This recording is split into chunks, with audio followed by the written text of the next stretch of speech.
네, 반갑습니다. 허브경제TV입니다. 이번 시간에는 일동제약 보도록 하겠습니다. 11시 반이거든요. 근데 한 11시쯤 해가지고 기사가 하나 나왔습니다. 11시 7분에 제가 딱 봤어요. 11시 7분에 딱 봤는데 조코바, 처음 뉴스는 일동제약 뭐 시오녹 이런 거 없이 그냥 조코바라는 얘기로만 나왔습니다. 근데 질병청에서 한일 공동개발 코로나 치료제 긴급 사용 승인 필요성 낮아라고 하면서 일동제약이 지금 난리가 났습니다. 뭐 정부 구매 필요성 낮은 것으로 결정을 했고 공동 개발을 했는데 뭐 그렇게 필요성을 못 느낀다라고 하면서 어떻게 보면 기다리고 있던 재료 기대감은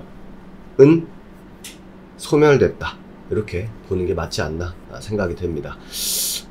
지금 일단 3만원을 깼어요. 지금 이제 뭐 1, 2차 하방 VI 들어갔고, 밀렸는데, 결과적으로 우려했던 거, 쌍봉, 그리고 요 구간을 못 넘고, 어제 제가 말씀드렸었던 어느 분의 변곡점 매수가에서 선택을 강요했을 때, 이제 그런 구간들이 계속 맞물리다 보니까, 가격 구간으로는 재료가 만약에 오늘 안 나왔다, 오늘 아무 얘기도 없고 그냥 감감무소식이었다 라고 하면은 기술적으로는 버틸 수 있는 자리에서 버티고 있었어요.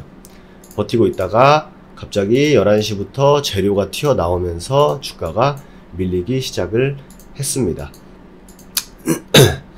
그러니까 이게 뭐 오늘 이 뭐 일동제약으로서도 또 확인을 한 게 결국 재료가 진짜 가격, 뭐 수급, 차트 이런 것보다 시장 분위기도 물론 중요하지만 제일 중요한 건 재료다.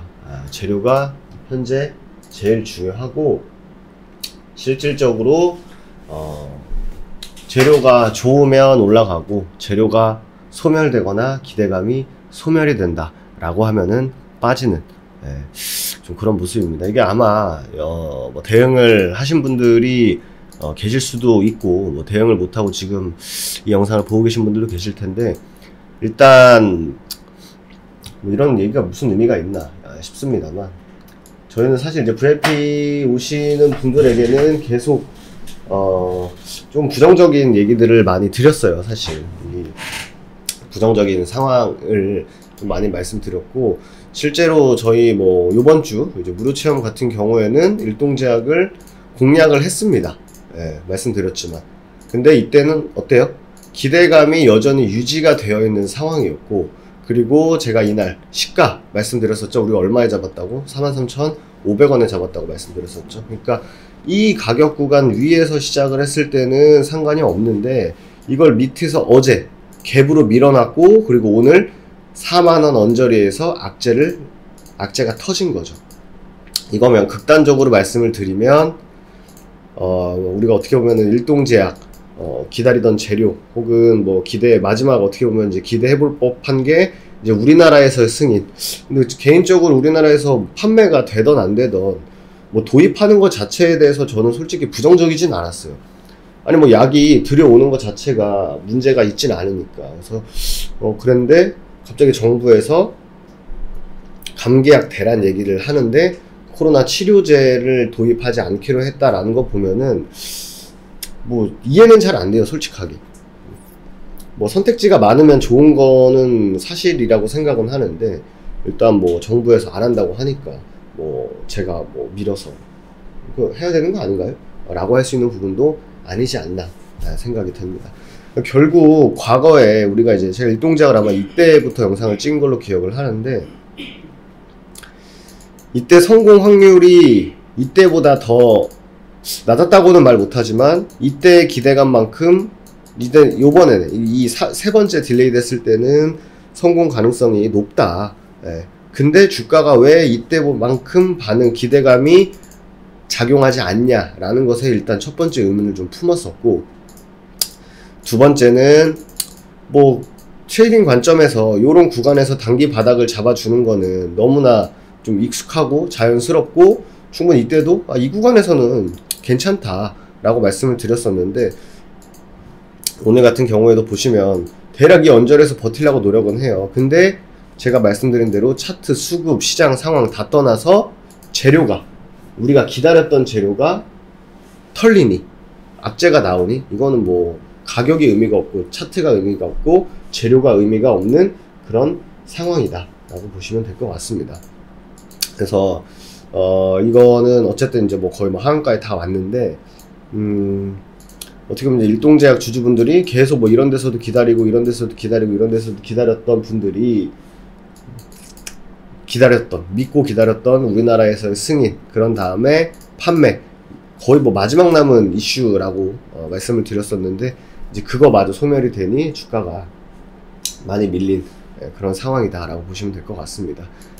대응을 해야 됩니다. 이거 대응을 해야 되고, 이거 뭐 위로가 될지 모르겠지만 이 구간까지 온 거예요. 그러니까 이 상승하기 전까지 온 겁니다. 이거는 대응을 하는 게 맞다라고 생각이 되고, 해야죠. 아니, 왜냐면 이거는 재료가 끝난 거니까. 기다리고 있던 재료, 마지막 기다리고 있던 재료, 그나마 얘가 이러고 버텼었던 마지막 재료가 소멸을 해버린 겁니다. 그래서 이거는 좀 대응을 할 필요가 있지 않나 생각이 됩니다. 그래서 미리 대응하셨던 분들은 좀 다행이고, 대응이 안 됐다라고 하시는 분들은 좀 할 필요가 있지 않나 좀 생각이 됩니다. 뭐 좀 좋은 내용으로 좀 영상을 올려드리고 해야 되는데, 이거 뭐 불강력적인 부분이 정부에서 안 한다고 하니까 뭐 어떻게 하겠습니까? 좀 심심한 위로의 말씀을 드리고, 연말 다 끝났는데 마지막 피날레를 이딴 식으로 장식해주는 게 상도덕에 어긋나지 않나, 이렇게 좀 생각이 됩니다. 보통 이런 얘기들은 장 끝나고 나오는 경우가 대부분이에요. 장 끝나고 나오는 경우가 대부분인데, 정부에서 뭐가 급했는지 장 중에 그냥 내보내 버리네요. 그래서 어쨌든 대응 못하신 분들은 대응을 좀 하셔야 되고, 대응하신 분들은 바이오가 진짜 이렇게 위험하구나. 실제로 저희 VIP에서는 바이오 종목을 아예 건드리지도 않아요. 사실 안 봅니다, 바이오를. 저희 원칙이에요. 바이오로 먹을 시장이었으면 다른 걸로 먹을 수 있는 게 더 있습니다. 그래서 바이오는 항상 좀 조심해야 되는 그런 또 섹터지 않나 생각이 됩니다. 어쨌든 뭐 연말인데 좀 많이 힘드시리라 생각이 됩니다. 대응 못하신 분들은요, 꼭 대응하시고, 좀 도움 필요하신 분들은 저희 또 카카오톡에서 돋보기 모양 누르시고 허브 경제TV 검색하신 다음에 일동제약 남겨주시면 되실 것 같습니다. 또 남은 시간 마무리 잘 하시고, 저는 또 내일 흐름 보면서 인사드리도록 하겠습니다. 감사합니다.